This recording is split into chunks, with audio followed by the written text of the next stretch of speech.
Carrot சாதம் ஒரு முறை இந்த மாதிரி செஞ்சு பாருங்கள். எப்படி இருக்குது அப்படின்றதையும் கமெண்ட் பாக்ஸில் சொல்லுங்கள். மொதல் வீடியோக்குள்ளே வர்றவங்க சப்ஸ்கிரைபர் பண்ணிவிட்டு வாங்க. இந்த மாதிரி செஞ்சோம் அப்படின்னாக்கா நமக்கு கெட்டு போகாது. தண்ணியே இதில் தெளிக்க தேவையில்லை. தண்ணி தெளிக்காமலேயே நம்ம இந்த கேரட்டு சாதத்தை ரெடி பண்ணிக்கலாம். நம்ம காலையில் செஞ்சால் கூட சாயந்தரம் வரைக்கும் நைட்டு வரைக்குமே நல்லாவே இருக்கும். வீணாகவே போகாது. வெளியிலேயே வச்சுருக்கலாம். நல்லாவும் இருக்கும் நமக்கு சாப்பிட்றதுக்கு. நான் ஒரு கடாயில் 1 டேபிள் ஸ்பூன் எண்ணெய், 1 டேபிள் ஸ்பூன் நெய் விட்டுருக்கேன். 1/4 டீஸ்பூனு கடுகு போட்டிருக்கேன். உளுத்தம்பருப்பு ஒரு 1/2 டீஸ்பூன் அளவுக்கு போட்டுக்கலாம்.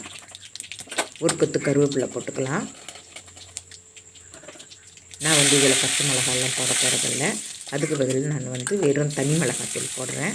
ஒரு மீடியம் சைஸ் வெங்காயம் பொடியாக கட் பண்ணி போட்டுக்கோங்க. பச்சை மிளகா வேணும்னாலும் பச்சை மிளகா போட்டுக்கலாம். ஒரு கட்டி பூண்டு, ஒரு 10 பல்லுக்கிட்ட நான் பூண்டும் உரித்து போட்டிருக்கேன். அதையும் நல்லா வதக்கிக்கலாம். ஒரு சின்ன துண்டு இஞ்சி அப்படியே துருவி போட்டுக்கலாம். கட் பண்ணியும் போட்டுக்கலாம். உங்களுக்கு கட் பண்ணி போட்டால் பிடிக்கும் அப்படின்னா கட் பண்ணி போட்டுக்கலாம். நான் துருவி போட்டிருக்கேன். நல்லா வதக்கிக்கலாம். நல்லா வெங்காயம் நல்லா வதங்கி வந்துடணும். நான் மிளகாய்த்தூள், தனி மிளகாய்த்தூள் ஒரு 1/2 டீஸ்பூன் அளவுக்கு போட்டிருக்கேன். உங்களுக்கு காரத்துக்கு தகுந்த மாதிரி போட்டுக்கோங்க. ஒரு 1/4 கிலோ அளவுக்கு நான் கேரட்டை நல்லா நைஸ் இதில் நான் துருவி வச்சுருக்கேன். இதில் நம்ம தண்ணியெல்லாம் நம்ம தெளிக்க தேவையில்லை. இந்த நேரத்தில் நான் உப்பு போட்டிருக்கேன். அது மிஸ் ஆகிட்டுருக்குது. உப்பு கொஞ்சம் போட்டுக்கோங்க. உங்களுக்கு தேவையான அளவுக்கு உப்பு போட்டுக்கோங்க. போட்டு ஒரு 2 நிமிஷம் மூடி வச்சுட்டு மறுபடியும் கலந்து விட்டுக்கோங்க. மறுபடியும் மூடி விட்டுக்கோங்க. அந்த மாதிரி இடையில ஒரு 2 வாட்டி நீங்கள் மூடி விட்டதை ஓப்பன் பண்ணி நீங்கள் கலந்து விட்டுக்கணும். இப்போ அதுலேயே நமக்கு அந்த நல்லா வெந்து வந்துடும். லாஸ்ட்டில் ஒரு 2 டேபிள் ஸ்பூன் அளவுக்கு நான் தேங்காய் துருவல் போட்டிருக்கேன். போட்டுட்டு நல்லா இதில் நான்